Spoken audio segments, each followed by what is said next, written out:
මේ බලන්න මගේ ලස්සනට තිබුණු රෝස ගස් ටික ඔක්කොම මේ පණුවෝ කාලා. අද මම මේ වීඩියෝ එකේ ඔයාලට පණුවෝ වර්ග ගොඩක් පෙන්නනවා වගේම ඒ පණුවන්ට ගහන බෙහෙත් වර්ගත් පෙන්නනවා. ඒ වගේම රෝස ගස් වලට වෙන හැදෙන ලෙඩ වර්ගත් ඔක්කොම ඔයාලට අද මම මේ වීඩියෝ එකේදී හොඳටම පැහැදිලිව කියලා දෙනවා. වැස්ස කාලේට රෝස ගස් වලට ලෙඩ හැදෙනවා වැඩි. වහින්න කලින් මෙන්න මේ විදිය ලස්සනට තිබ්බ මගේ රෝස ගස් ටික. ඉතින් දැන් අපි බලමු රෝස ගස් වල හැදෙන පණුව මොනවද කියලා. මේ ඔයාලට පේන්නේ එක පණුවෙක්. මෙයා ගොඩක් ඉන්නේ රෝස ගහේ කඳේ. ඊළඟට බලමු තව එක්කෙනෙක්. මෙයා ඉන්නේ රෝස ගහේ මල් වල තමයි. ගොඩක්ම මෙයා කන්නේ මල්. මේ ඉන්නේ රෝස ගහේ කඳේ පත්‍රවලයි දෙකටම හානි කරන ඊටාම ඉක්මනින් කොළ කන කරදරකාරම පණුවා. මෙයා ඊටා ඉක්මනින්ම මේ වීඩියෝ එකේ පේනවා වගේම ගහ පුරාම යනවා. මේ බලන්න රෝස කොළයක් හොඳටම කාලා. මෙයාට රෝස කොළයක් පැය ගාණක් ඇතුළත කන්න පුළුවන්. මොකද මෙයාලා ගොඩාක් එක කොළයක ඉන්නවා. ඔයාලා මෙන්න මේ පණුව දැක්ක ගමන්ම ඔයාලගේ වගාවෙන් ඔයාලගේ ගෙදර මල් වත්තෙන් මේ පණුව සම්පූර්ණ අයින් කරන්න. පෝච්චිය ඇතුළට කොළ කඩලා දාන්නත් එපා. වත්තේ ඔයාලගේ මල් ගස් තියෙන තැනක මෙන්න මේ පණුවා ඉන්න කොළ කඩලා දාන්න එපා.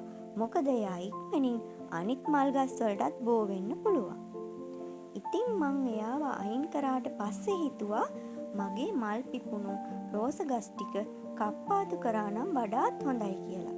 පණුව අයින් කරන වෙලේම කප්පාදුවත් කරගත්තම මට ලේසි. ඔයාලගේ ගස් කප්පාදු කරලා තියෙනව නම් ඔයාලා කප්පාදු කරන්න එපා. කහ පාට වෙච්ච කොළ අයින් කරන්න. ඒ වගේම පණුව ඉන්න කොළ අයින් කරන්න. පණුව කාපු කොළ. හොඳට බලන්න පත්‍ර යට බිත්තර තියෙන්න පුළුවන්. ඒ වගේම මෙන්න මේ බලන්න මේ රෝස ගස්වල කොළ ඇකිලිලා කොඳ වෙලා. මම ඉතින් රෝස මල් ටිකකුත් කඩාගත්තා මගේ ගෙදර පෝච්චියට දාන්න.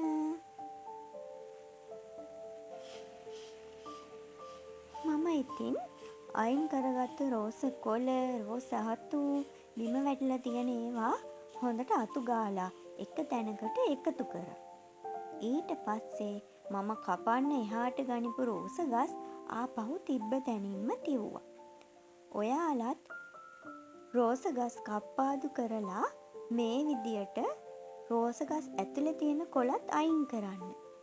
මම මේ ඇතුළට වැටිච්ච කොළ අයින් කරන ගමන්. මොකද එතකොට ඔයාලගේ අනිත් ගස් වලට ලෙඩ බෝ වෙන්නේ නැහැ. ඉතින් මම ඊළඟට ඔයාලට කියලා දෙන්නම් හරියටම රෝස ගහක් කප්පාදු කරන විදිය. මේ බලන්නකෝ මෙන්න මේ විදිහට මල් පිපිලා ඉවරුණු රෝස ගහක් ටිකක් යටින් කපලා අයින් කරන්න ඕනේ. ඊට පස්සේ මම මේ කහ පාට වෙච්ච කොළත් එකින් එක සම්පූර්ණ අයින් කරනවා. බලන්න මේ රෝස ගහේ කොළ කොඳ වෙලා පත්‍ර ඇකිලිලා තියෙනවා. ඒ මයිටාවෝ පැලමැක්කෝ කියන දෙකම මේ රෝස ගහට හැදිලා තියෙනවා. දැස්ස කාලෙට මේ ලෙඩවල් රෝස ගස් වලට හැදෙනවා. ඉතින් මම මේ වීඩියෝ එකේ ඔයාලට කියලා දෙනවා රෝස ගස් පණුවොන්ට මයිටාවොන්ට පැලමැක්කොන්ට මේ හැම සතාටම ගහන බේත. ඒ වගේම මෙන්න මේ කොළත් මෙන්න මේ විදියට ඔයාලා හොඳට අයින් කරගන්න. එක කොළයක්වත් තියෙන් දෙන්න එපා. නැත්තම් ආයෙත් ඔයාලගේ රෝස ගහට මේ කොළයකින් මේ ලෙඩ බෝ වෙන්න පුළුවන්.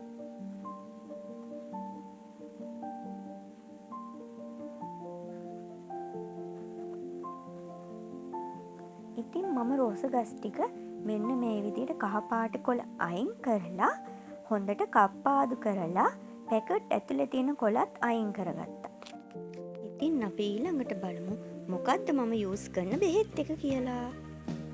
ෆිප්‍රොනිල් කියන බෙහෙත් එක තමා මම පණුවොන්ට කුඩිත්තන්ට පැලමැක්කොන්ට කියන සත්තු ඔක්කොටම ගහන්නේ. මම තව විටමින් එකක් මේකට ගහනවා නයිට්‍රෝකැල් කියලා. මම මේ විටමින් එකයි මේ පොහොර එකයි ඒ කියන්නේ මේ විෂ බෙහෙත් එකයි දෙකම එකට මික්ස් කරලා ගහන්නේ. පණුව කාලා මයිට ආවෝ පැලමැක්කො ගහලා ගහ හෙන්ඩත් වෙලා තියෙන්නේ යුෂ උරා පිවිලා. ඉතින් විටමින් එකක් එක්කම මේක ගැහුවාම ගහ වස ගහලා හෙන්ඩත් වෙලා මැරිලා යන්න තියෙන ඉඩකඩ අඩු වෙනවා. ඒ නිසා තමයි මම විටමින් එකක් එක්කම මේ විස බෙහෙත් එක ගහට ගහන්නේ. ලීටරයකට මිලිග්‍රෑම් 0.5යි මේකට මික්ස් කරන්න ඕනේ. මේක නිකන් සුදු පාට කීල් වගේ බෙහෙත් එකක්. මේක ඉතාම විස සහිතයි. ඒ නිසා තමයි පැලඳලා තියෙන්නේ. පොඩි අයගෙන් මේ බෙහෙත් එක පේන්නවත් තියන්න එපා. ඉතාම ආරක්ෂිතව අගුල්ලා තියන්න.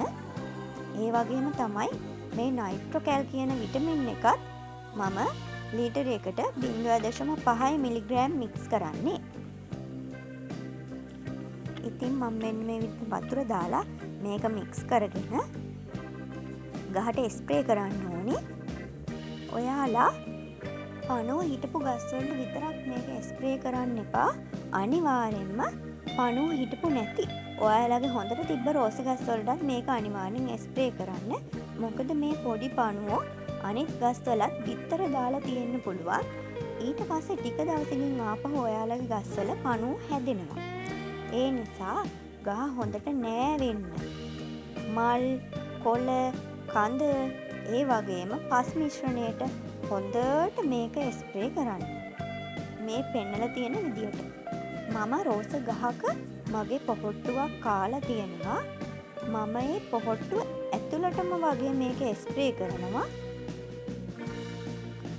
මේ බලන්න මම ඒ රෝස් පොහොට්ටුව අතට අරගෙනම ස්ප්‍රේ කරනවා. මොකද ඒක ඇතුළ පණුව ඉන්න පුළුවන්. ඒ වගේම පණුව බිත්තර දාලා තියෙන්න පුළුවන්. ආපහු නැත්තම් ඒ පණු බිත්තර වලින් රෝස ගහට පණුව හැදෙනවා. මම ඊට පස්සේ මේ කියුටෙක්ස් එකෙන් රෝස ගහ කප්පාදු කරපු තැන්වල පොඩ්ඩක් ගා ගන්නවා. ඇයි දන්නවද? ගොඩක් අයගේ රෝස ගස් කප්පාදු කරාට පස්සේ කප්පාදු කරපු දණ්ඩ කළු වෙලා මැරිලා යනවා. ඒ දිලීර ඇතුල් වෙන නිසා.